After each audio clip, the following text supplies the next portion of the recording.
मेरे जीवन में आनंद की फुहार बनकर आई हो तुम, हर्ष की वर्षा बनकर आई हो तुम, और उससे भी पहले श्रद्धा और भक्ति का सगुण रूप हो तुम।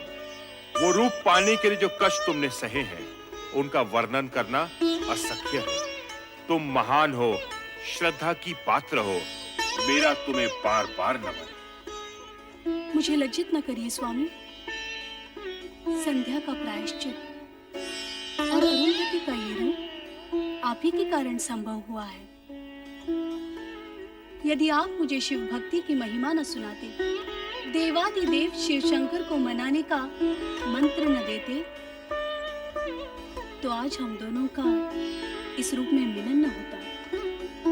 स्वामी, इस प्रकार जो भी हुआ है, उसका संपूर्ण श्रेय आप ही को जाता है। इसका संपूर्ण श्रेय देवादिदेव शिव शंकर जी को जाता है, मुझे नहीं। जगत में जो कुछ हो चुका है, जो हो रहा है और जो होने वाला है, वो सब कुछ देवादिदेव की इच्छा के अनुसार ही होता है। सर्व कर्मों के कर्ता धर्ता श्री शिव ही हैं।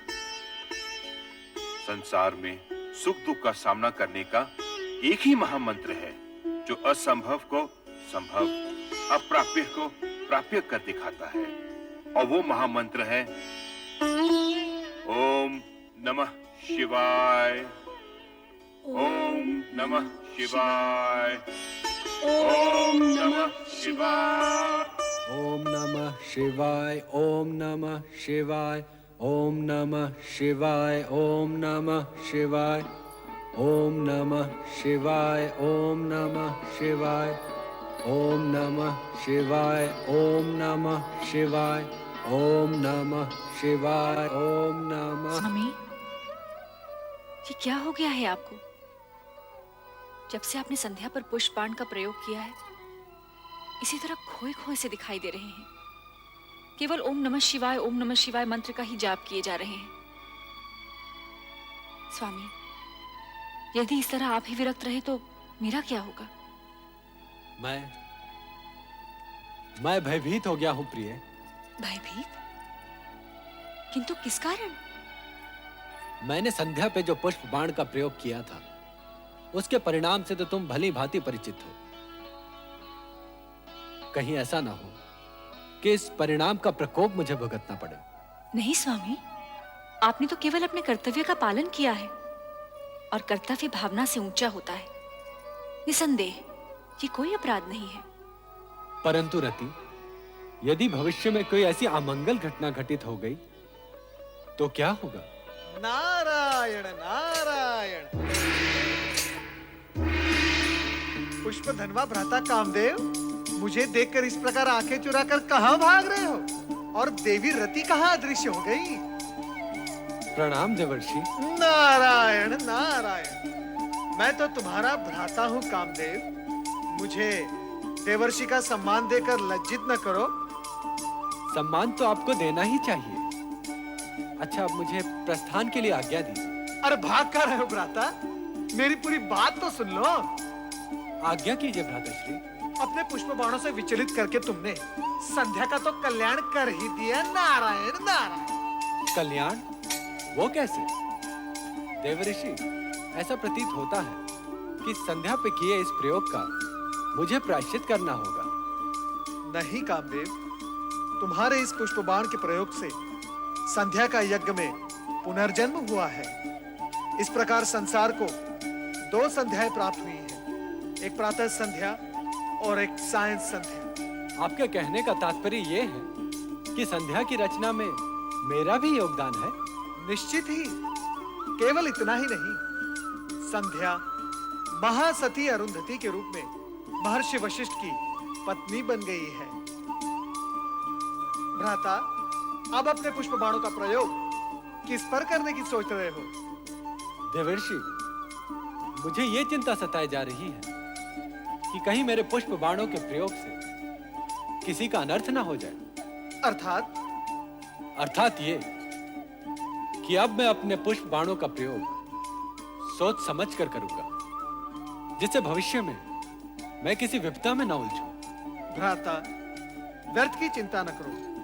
वर्तमान तो उज्जवल है ही, और भविष्य चराचरपति शिवशंकर के अधीन है, और यही सनातन सत्य है।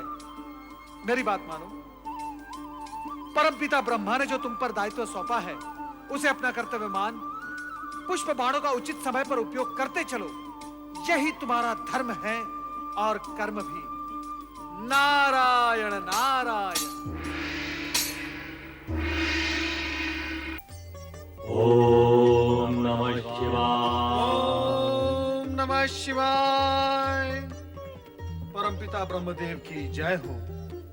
ओम नमः शिवाय।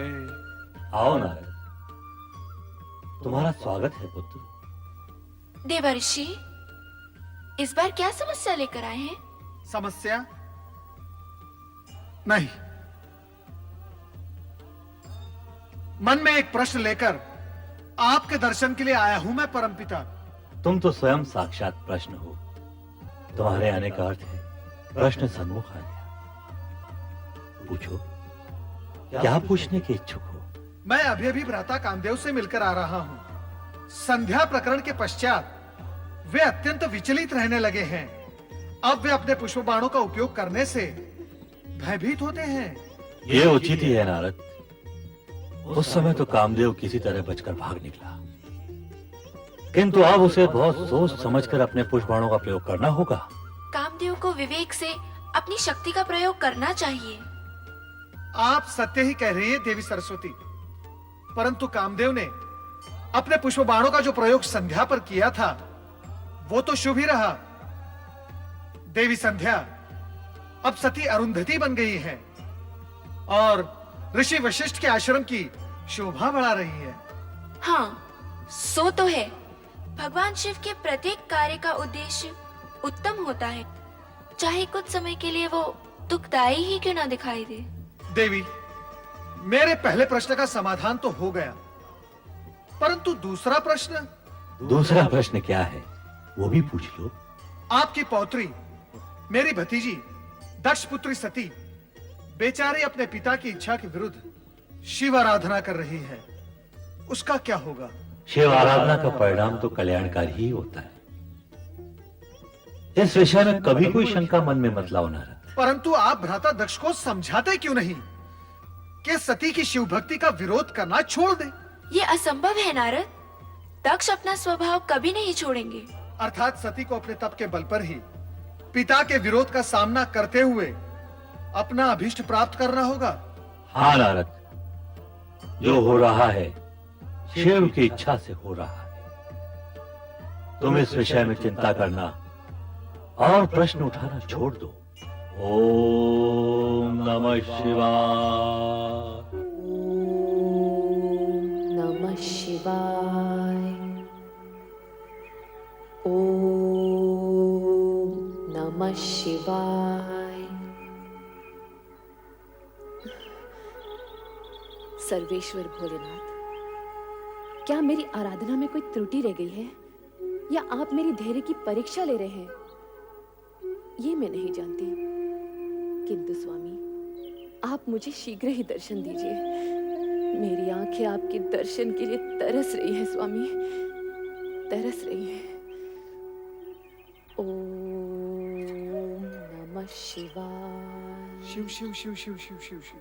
ओम यहाँ तो किसी की परीक्षा हो रही है, और किसी की परीक्षा और आराधना में विघ्न डालना उचित नहीं है नारद। चुपचाप यहाँ से निकल चलो। नमः शिवाय। नारायण नारायण। भ्राता दक्ष का महल तो सूना पड़ा है, कहाँ गए होंगे सब लोग? चलो नारद, भावज वीरणी के कक्ष की ओर, कदाचित वहां भेंट हो जाए। नारायण नारायण।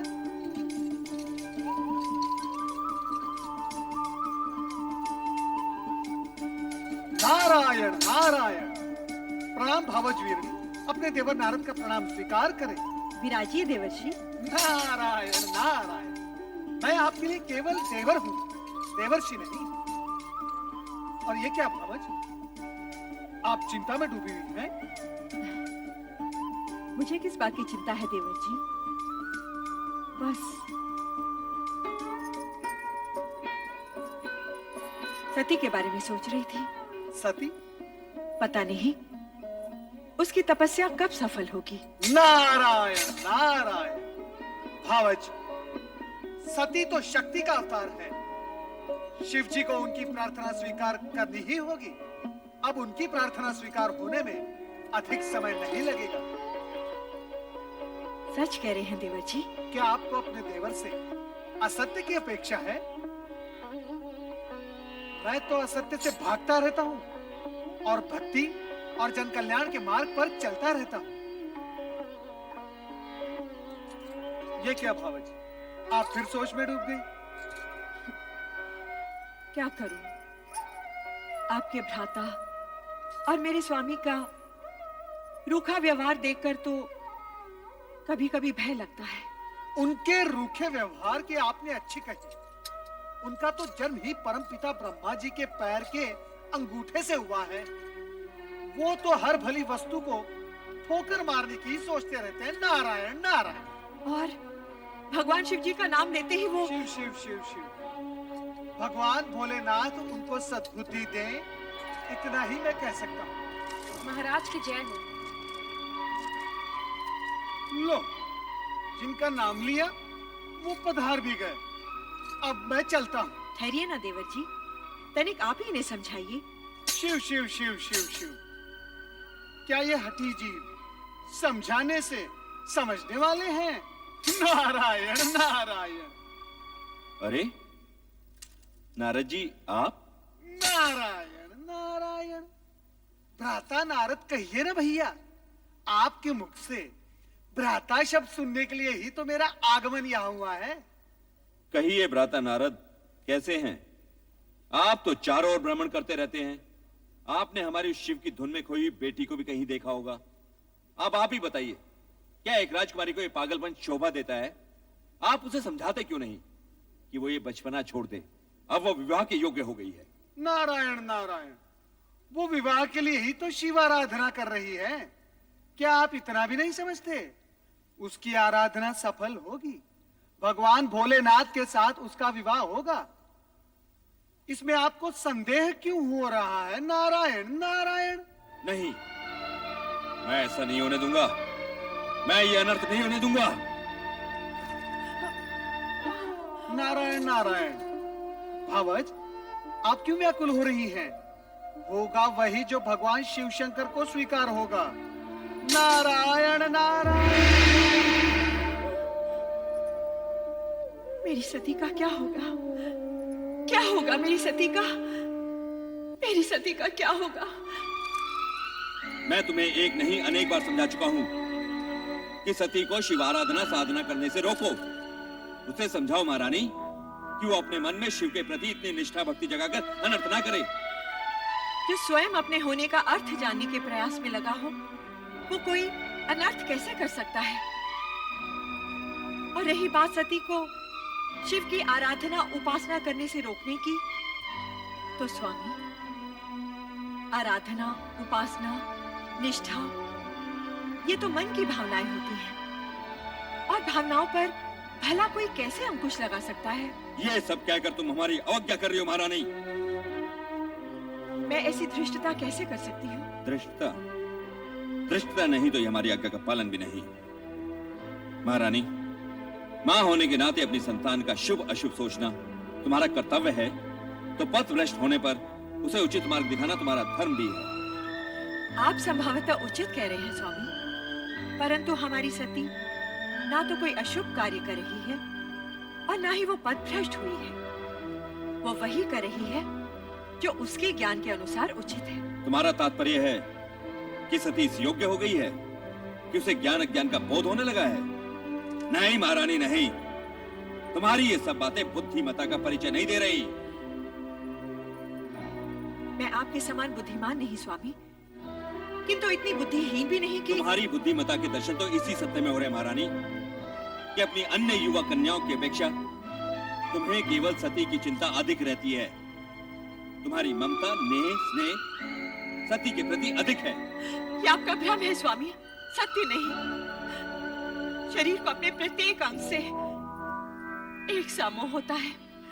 पुष्पमाला को अपने प्रत्येक पुष्प से एक सा स्नेह होता है, मुझे भी अपनी हर संतान से एक सा। शब्दों को उपमाओं द्वारा अलंकृत करने की योग्यता तो तुमने है, ये मैं जानता हूं महारानी। परंतु क्या तुम मुझे ये बताओगी कि सती के लिए शिव आराधना ही क्यों आवश्यक है? मैं कहता हूं कि शिव की अपेक्षा श्री हरि विष्णु जी की आराधना भी तो हो सकती है। हो सकती है, परंतु केवल श्री हरि विष्णु की आराधना करने वाला शिव जी का प्रिय भक्त नहीं हो सकता। उसी प्रकार शिव जी की आराधना करने वाला श्री हरि विष्णु का परम भक्त नहीं हो सकता। श्री हरि विष्णु और शिव जी दोनों ही एक दूसरे के पूरक हैं। इस हेतु श्री हरि विष्णु की उपासना करने वाले पर भोलेनाथ सदा प्रसन्न रहते हैं और अजर अमर सदाशिव की उपासना करने वाला श्री हरि विष्णु की कृपा का पात्र होता है। महारानी, हमने तुमसे सती के मन में विवेक जगाने की बात कही थी और उत्तर में तुमने ज्ञान भक्ति का पूरा अध्याय सुना डाला। परंतु एक सत्य ध्यान पूर्वक सुन लो महारानी कि हम सती की शिव भक्ति का विरोध करते हैं और करते रहेंगे। हम उसका गुणगान कभी नहीं सुन सकते। हमें शिव से घृणा है, घृणा।